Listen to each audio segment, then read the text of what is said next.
Hey there, it's Professor S, and for the next 5 minutes or less, I want to talk to you one more time about different groups of lipids. I want to begin this video actually by asking you a question that I ask my students frequently. And that question is human growth hormone a steroid? A very large number of students will say, yes, it is. They've heard it mentioned in news reports about doping in athletics and talking about steroids. And in fact, the answer is no, it's very definitely not a steroid. The steroids being discussed in those news reports are what are called anabolic steroids. Those are signals that make cells grow. Well, human growth hormone is a signal molecule, and it is definitely anabolic. It directs cells to grow, but it's a protein. It's not a steroid. See, steroids are groups of lipids like this 4-ring structure next to me. This 4-ring structure here is the very definition of what it is to be a steroid. 3 hexagonal and 1 pentagonal hydrocarbon rings. All steroids have this conformational arrangement. So let's shrink this down for a second, and I'll run through some examples just to show you that all steroids have it. Let's start with the mother of all steroids, cholesterol. In the human body, it's used to build other steroids, which is why I call it the mother of all steroids. It's also used in animal cells and some other organisms to stabilize the plasma membrane. And if that doesn't make total sense to you, I would strongly encourage you to maybe watch a video that's maybe under 5 minutes by maybe someone we know on plasma membrane structure. Anyway, in addition to cholesterol, we have cholic acid. Cholic acid in humans is a component of bile produced down in the liver, and it's playing a critical role in helping to digest fats in the diet.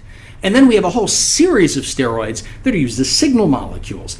These include all the various versions of estradiol, the estrogens. This includes testosterone and progesterone, most of the sex hormones, if not all of the sex hormones. It includes other signals in the human body like cortisol and aldosterone, which are playing roles in regulating blood sugar and stress and blood pressure. And those last two are called corticosteroids because they're produced in the adrenal cortex. Now, the takeaway here is that every single one of those molecules I just showed you has that same 4-ring structure. They vary a little bit in what hangs off of it, but they all share that structure. They're used to stabilize membranes. They're used to help in digestion of other lipids, and they're used as signal molecules. And there's your steroids. But there are a few other small groups of lipids besides the steroids. Take these 3 guys. We have thromboxane A2, we have thromboxane B2, and we have prostaglandin G2 or PGG2. These 3 molecules are types of lipids that are all derived from arachidonic acid, and they're collectively called eicosanoids. All eicosanoids are derived from the same fatty acid. They have that unusual ring structure in them, and these are important signal molecules where they're used. Eicosanoids are playing important roles in processes like immune system coordination and blood clotting, just to name a couple examples. Now, this up here is paraffin. I'm guessing you've heard of paraffin. If you've heard of paraffin, you know it's paraffin wax. Waxes are another group of lipids. Now, when you look at a molecule like paraffin, you should notice it's nothing but carbon and hydrogen. There's nary an oxygen or nitrogen to be seen. This is an extremely hydrophobic substance. And in animals and plants and other living organisms that produce waxes, that's what waxes are being produced for. They're extraordinarily hydrophobic, and so they're being produced to form really, really potent waterproof barriers. If you do organismal biology and study some basic botany, the Casparian strip in the roots of plants is based on waxes. And so waxes are another small group of lipids. This last group I want to present is not a particularly large one that gets talked about in the lipids chapters of introductory biology textbooks, but a couple of its members come up and are really ones you should know anyway. So if we start with beta carotene here, there's vitamin A. It's an important plant pigment, and all the other members of this group are derived from vitamin A, including this guy, retinol, which in humans and in other vertebrates in the rod cells, this is the photopigment that detects light. All the members of this group called prenol lipids are derived from vitamin A, and beta carotene comes up with photosynthesis.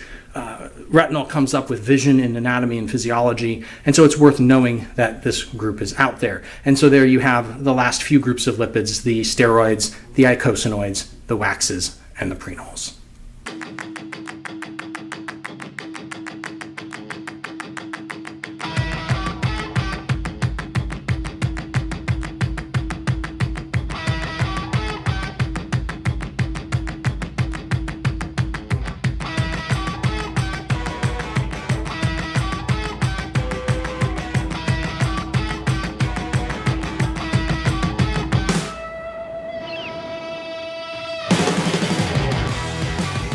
Has anyone seen the so-called talent?